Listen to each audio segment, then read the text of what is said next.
Good evening, my dear friends. I welcome you all to the Hindu editorial analysis on October 11, 2023. Now, let us resume the anecdotes of Mahatma Gandhi in its collected works, Volume 1. In this, I am discussing three letters. The letter which he wrote to the Natal Advertiser is the first one. The second one, he wrote a private letter which is on vegetarianism, and the third letter is on guide to London or England.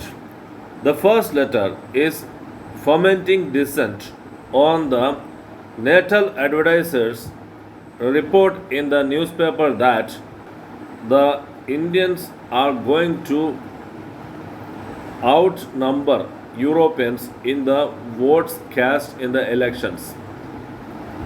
The letter is telling that Europeans are a majority in South Africa. The Indians come there for not winning the elections but for jobs.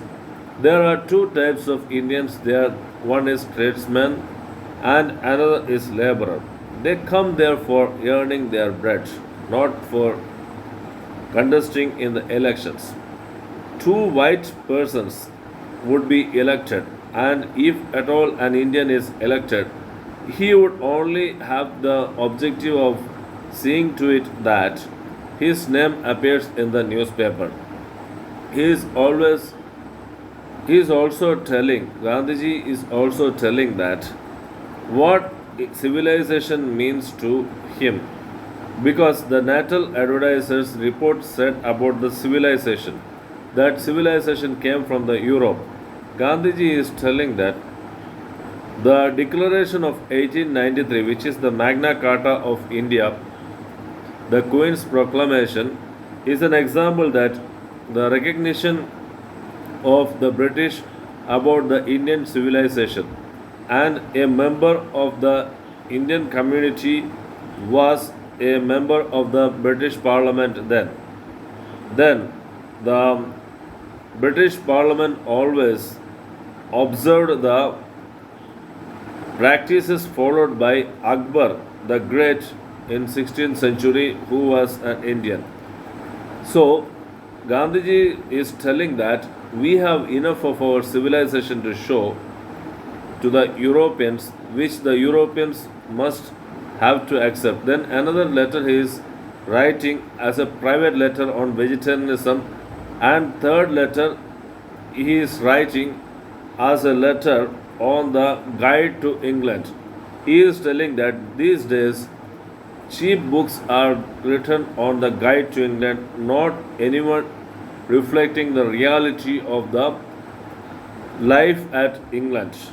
He is telling that he wishes to state that this is not fair. Friends, next moving on to the discussion, editorial discussion of today. The first editorial is local sentiments. The local sentiments is referring to the recently held elections, Ladakh Autonomous Hill Development Council Kargil. In 2020, the Ladakh Autonomous Hill Development Council Leh was held. There are two autonomous councils in Ladakh.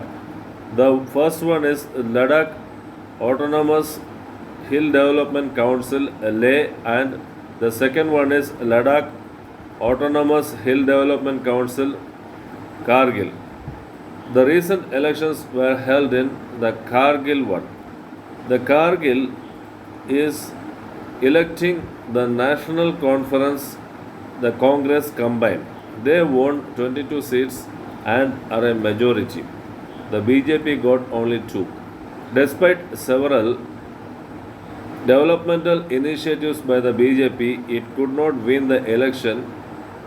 There have been so much of demands from the Buddhists and the Shia Muslims in the Ladakh constituency. Ladakh constituency consists of two autonomous councils. One is Kargil and one is Leh. Kargil is dominated by the Shia Muslims and the Leh is dominated by the Buddhists. Both were demanding for a inclusion of Ladakh in the sixth schedule of the Constitution. Friends, what is the sixth schedule of the Constitution, Indian Constitution?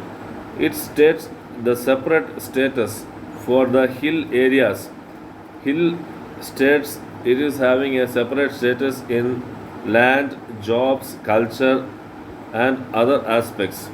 So, inclusion of Ladakh as a hilly area, hilly state in the sixth schedule of the constitution is the demand of both the Buddhist and the Shia Muslims.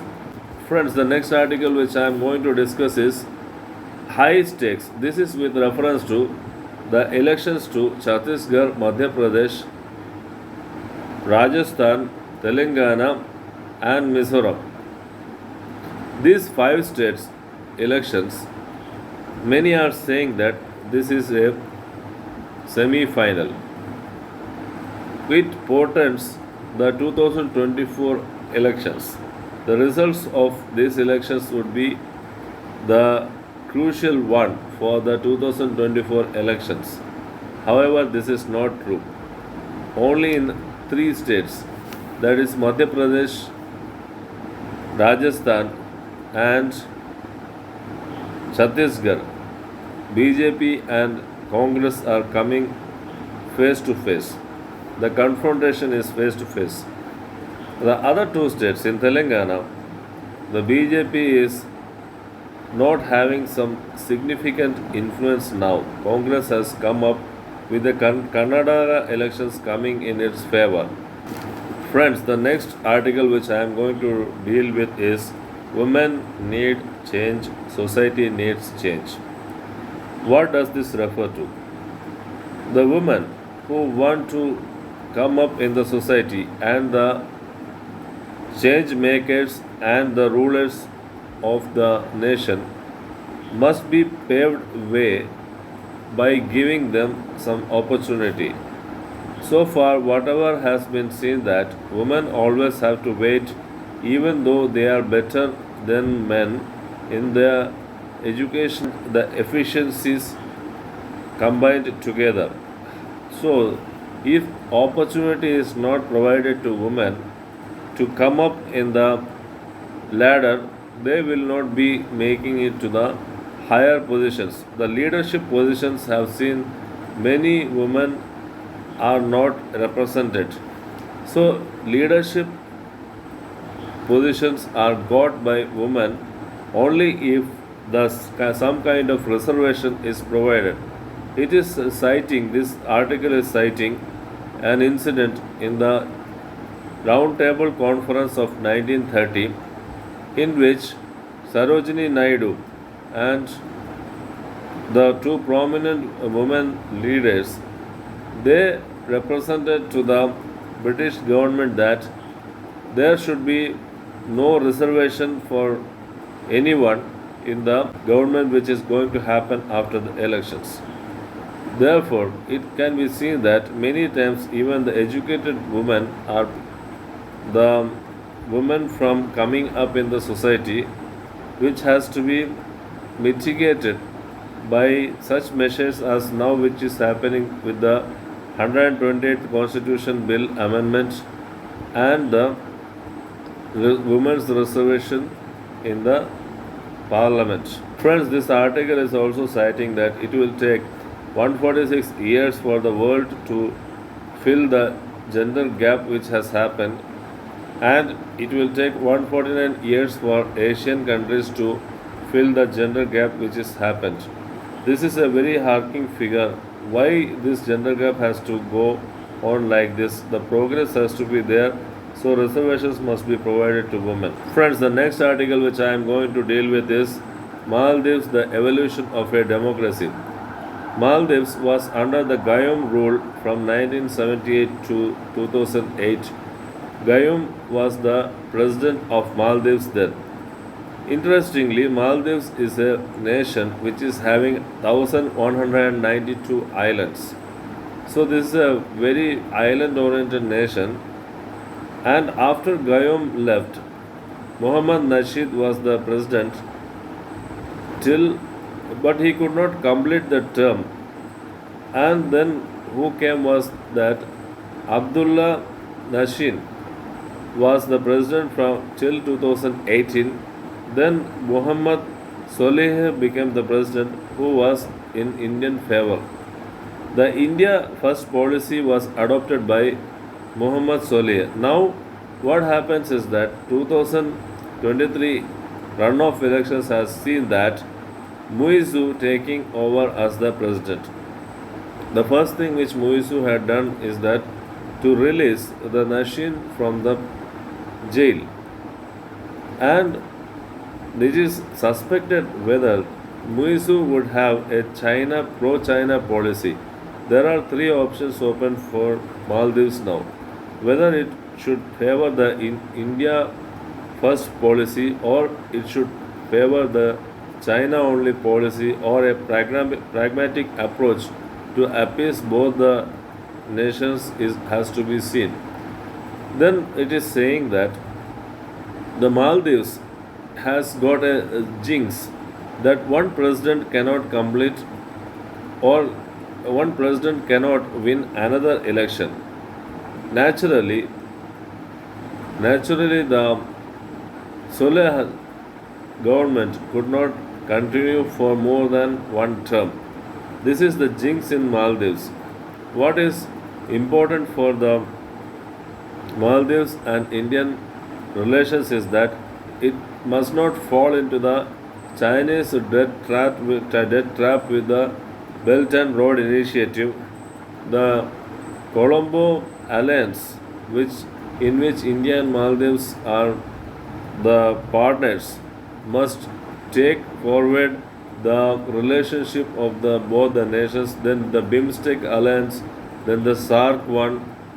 All this must forge the cultivate the healthy alliance between India and Maldives.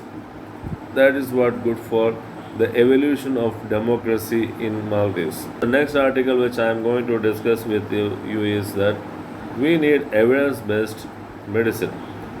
What is evidence-based medicine, my dear friends? It is discussing that the allopathy, which means that opposed to symptoms, is not the modern medicine. The modern medicine is the alternative medicine.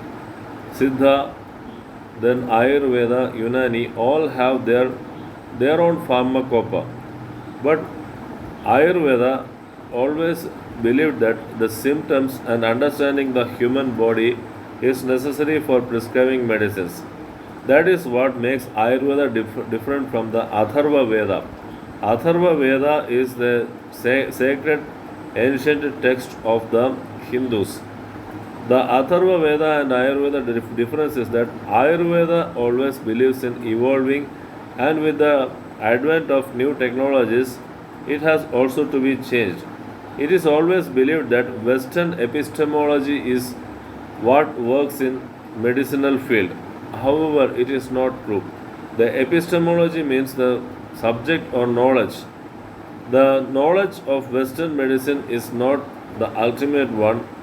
It is seen that when malaria vaccination was given the Nobel Prize, it was found that it had referred 1600 old Chinese text, the Chinese medicinal text. What Ayurveda has to do now is that the Ayurveda has to align with the new developments. The continual improvements only can save these alternative medicines. The Ayush Ministry must take the steps to see that the alternative medicines develop with the continual improvement process. This is what being highlighted in the article, my dear friends. I sum up all the takeaways of the articles, my dear friends. The first key takeaway is that the women need reservation. Thereby only the women can come up in the leadership roles. Second takeaway is that India must strive towards forging an alliance with Maldives through different initiatives such as BIMSTEC, the Colombo Cooperation, and the SARC. The third one key takeaway is that the Ayurveda and alternative medicinal system must evolve with the time, and a new technology has to be incorporated. for the diagnosis of the diseases and the delivery. Then the fourth one key takeaway is that the time is very much high that the Ladakh constituency is included in the sixth schedule to the constitution. The fifth key takeaway is that the five states on which the elections are scheduled are not the semi-final to the 2024 elections. Each state has its own problems, and the election verdict will see the mandate on the performance of each separate ministries. Friends, I have come to the conclusion of today's analysis. See you tomorrow. Take care. Bye bye. See you.